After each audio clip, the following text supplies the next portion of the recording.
At Kaub, a critical gauge point on the Rhine River in western Germany that shipping companies across the continent watch closely, water levels dropped to 9 inches this month, breaking a record that had stood since 2018.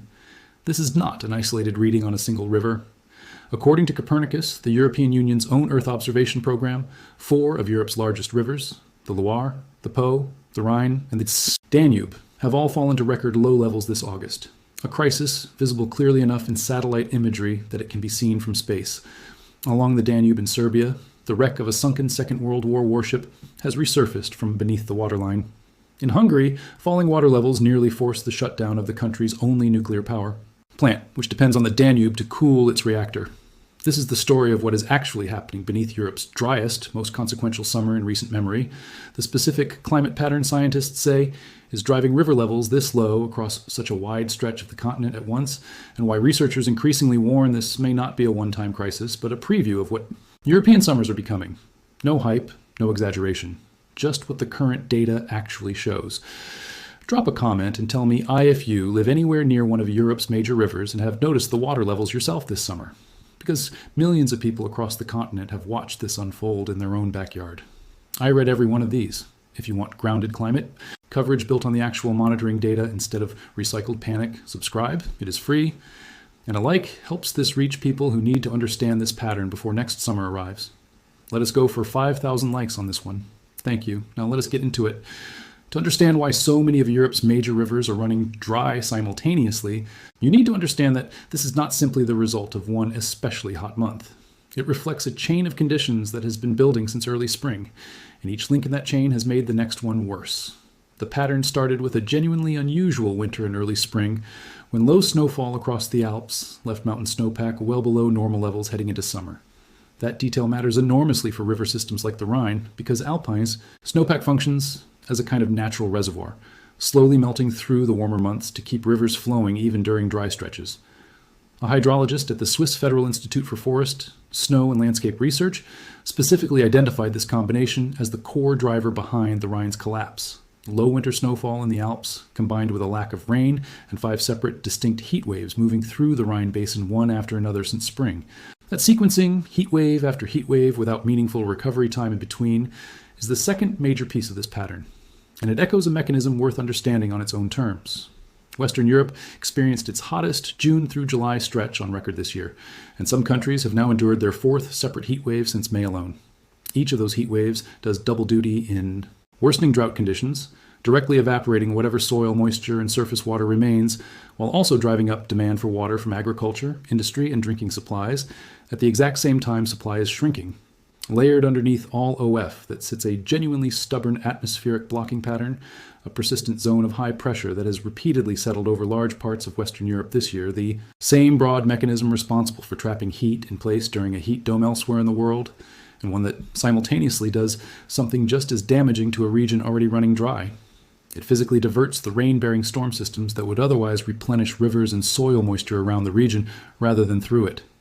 The scale of the resulting drought becomes clearer once you look past the river levels themselves and at the broader landscape they sit within. According to the Copernicus European Drought Observatory, roughly half of the European Union and the United Kingdom combined are currently experiencing drought at some level of intensity, with the most severe hotspots concentrated in France, Germany, Hungary, Romania, and the United Kingdom. In France specifically, more than 85% of the entire country was under drought warning or alert conditions.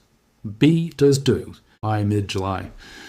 Along the Loire, several hundred kilometers of river recorded extremely low flow rates between late June and the end of July. The Rhone, flowing from Switzerland down through France to the Mediterranean, has seen record lows along roughly 30% of its length this year, while the Po, Italy's principal river, has experienced record lows along closer to 40% of its own course. The consequences of this drought extend well beyond dry riverbanks and exposed sandbars, and they are already reshaping how entire sectors of the European economy function this summer. On the Rhine, one of the most important industrial shipping corridors in the world, reduced water levels are forcing cargo vessels to carry lighter loads or avoid the river, entirely in places disrupting supply chains that stretch across Central Europe and depend on that waterway to move everything from coal and oil to raw industrial materials.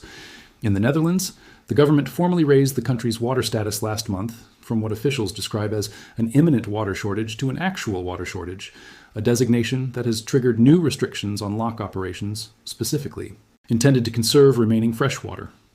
Water quality itself has also deteriorated as flows have dropped and water temperatures have climbed, with blue-green algae blooms and fish deaths reported in multiple affected areas, since lower, warmer water holds less dissolved oxygen and provides far more favorable conditions for harmful algae to spread. And the same underlying heat and dryness responsible for the drought has fed directly into an unusually severe wildfire season, with the total area burned across the European Union already running ahead of the same point last year. A year that itself set the record for the most land burned by wildfire in the EU's monitoring history. The scale of this year's decline becomes especially clear when compared directly against a more typical recent year.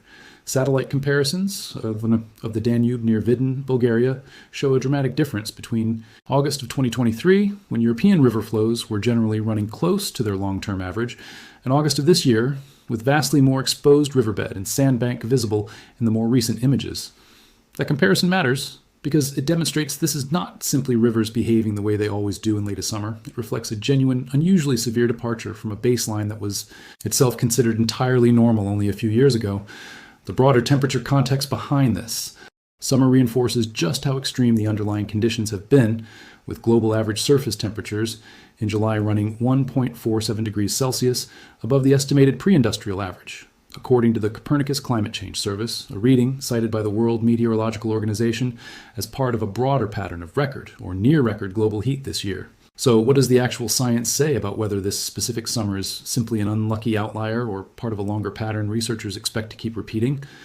Climate researchers who study long-term European drought trends have been direct in describing this kind of low-water event as becoming measurably less rare over time, warning that conditions like this could increasingly become the norm for the continent rather than a genuine anomaly, as warmer winters continue reducing the alpine snowpack rivers like the Rhine depend on, and as heat waves continue arriving more frequently and with less recovery time between them. That framing matters because it shifts the appropriate response from simply waiting out one difficult summer to genuinely planning for a future where a summer like this one becomes closer to typical rather than exceptional, a shift already reflected in the kind of structural water restrictions the Netherlands and other affected countries have begun implementing this year. So what does all of this actually mean for you, whether you live along one of these rivers yourself or simply rely, often without realizing it, on the goods and industries that move through them? The practical lesson is that a summer producing record, low river levels across 4 of Europe's largest waterways, simultaneously is not simply a striking set of satellite images. It is a genuine strain on shipping, energy production, agriculture, and drinking water supply across a region home to hundreds of millions of people, and the specific combination driving it. Thin alpine, repeated heat waves, and a stubborn atmospheric blocking pattern diverting rainfall elsewhere is exactly the kind of setup researchers expect to become more common as the broader climate continues warming. Or residents and businesses along these rivers. That means treating this year's water restrictions and shipping disruptions less as a one-time inconvenience to simply wait out, and more as an early example of the kind of planning European water management is very likely going to require on a recurring basis going forward. The honest, grounded summary is this. Europe's Loire, Po, Rhine, and Danube rivers have all fallen to record low levels this August, driven by a chain reaction that began with a thin alpine snowpack last winter, compounded by Western Europe's hottest June through July period on record, and repeated heat waves arriving with little recovery time between them, and worsened further by a persistent high-pressure pattern that has repeatedly diverted rain-bearing storm systems away from the region.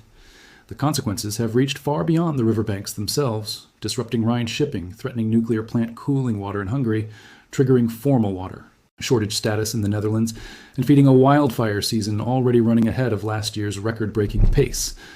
Climate researchers studying this pattern warn that conditions like this are becoming measurably less rare, raising the real possibility that a summer like this one becomes closer to the new normal for Europe rather than a genuine outlier. We are going to keep tracking this pattern exactly the way we tracked it today, straight from Copernicus, the European Drought Observatory, and the researchers actually monitoring these rivers in real time, not recycled headlines. Subscribe so you do not miss how this drought develops through the rest of the season, because based on current forecasts calling for continued warmth through September, this story is very likely not finished yet. And leave that comment below. Tell me if you live near one of these rivers and have noticed the water levels yourself, because this is a pattern millions of people across the continent have been watching unfold in real time this summer. Because behind every one of these satellite images is a cargo crew in Germany carrying lighter loads to keep barges afloat, a farmer in France watching irrigation restrictions tighten week by week, and a river system that, for the second time in less than a decade, has fallen low enough to expose pieces of history that were supposed to stay hidden beneath the water. 5,000 likes on this one. Let us go. See you in the next one.